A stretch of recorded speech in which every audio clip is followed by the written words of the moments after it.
Orhan, 21 years old young Muslim boy, second-year medical student. Intelligent, ambitious, and always disciplined. But now his room told a story of quiet chaos. There was a pile of clothes in the corner, some clean, some not. His study desk was cluttered. Cold tea in a chipped mug, tangled earphones, highlighters with no caps, and a thick, unopened Gray's Anatomy textbook lying under a thin layer of dust. His prayer mat?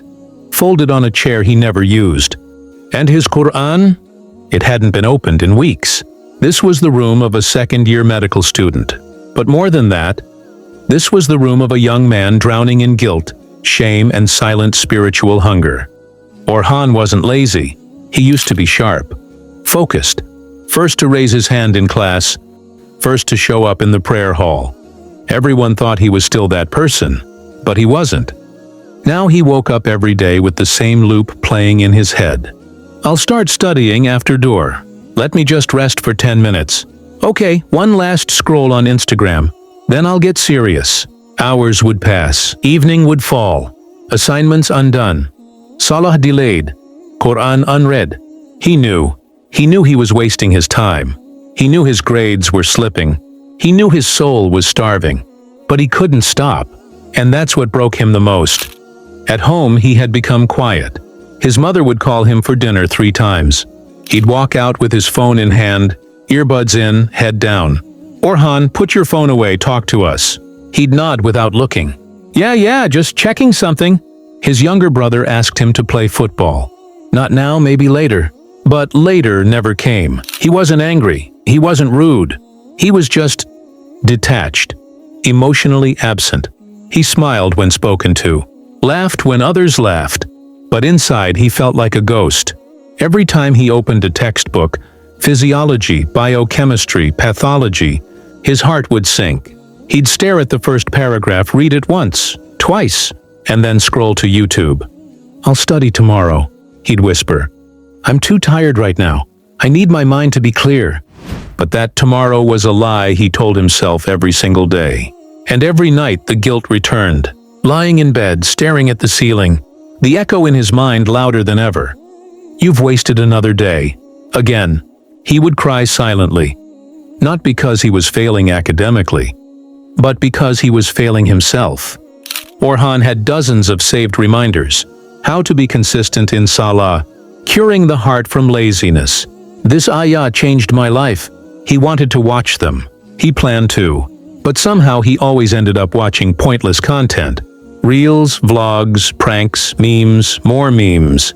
He'd see Islamic videos in his feed and feel a pang in his chest, like a whisper. You need this. Watch it.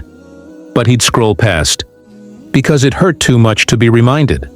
One night, during a heavy rainstorm, the power cut out. His phone battery was dead. The Wi-Fi was gone. There was nothing to distract him. No escape. In the silence he felt his heartbeat, felt his breath, felt his soul shaking. He reached for the Quran on the shelf, not because of inspiration, but because he had nothing else. He opened it randomly.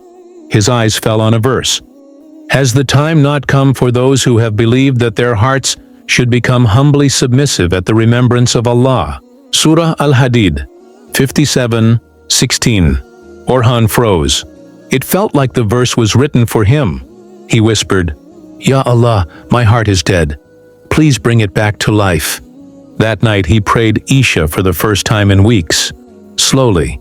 He cried in sujood, not with eloquent du'as, but with a broken heart. The next morning he prayed Fajr. Not perfectly, not even on time, but he prayed. He made himself a cup of tea, opened his textbook again. Read just 1 page. That's it. But for the first time he didn't run from it. He turned off his notifications, unfollowed accounts that drained him, kept one lecture open in a tab, just in case he felt weak again. It was slow. Some days he slipped. Some days he did nothing. But now, he was fighting. Orhan realized something he wished he had understood sooner. He didn't lack discipline, he lacked connection. Discipline rooted in dunya will always fail. But discipline rooted in taqwa, in Allah, never runs out. He thought productivity was about apps, routines, schedules, but it starts with sincerity, with dhikr, with salah. The Prophet, peace be upon him, said, "The most beloved actions to Allah are those done consistently, even if small." Bukhari.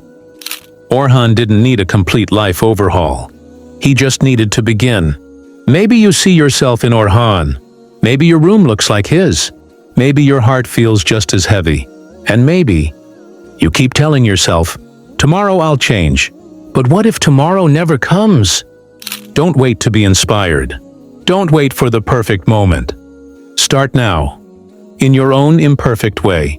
One prayer, one verse, one tear in sujood. Let your soul remember what it was created for. Let your heart return to the one who made it. Because once you reconnect with Allah, you'll find a strength inside you that no distraction can ever break. You're not broken. You're just disconnected. Take that first step. Even if you're crawling, even if it hurts, Allah is waiting, and He's closer to you than you ever imagined. Until next time, Assalamu alaikum.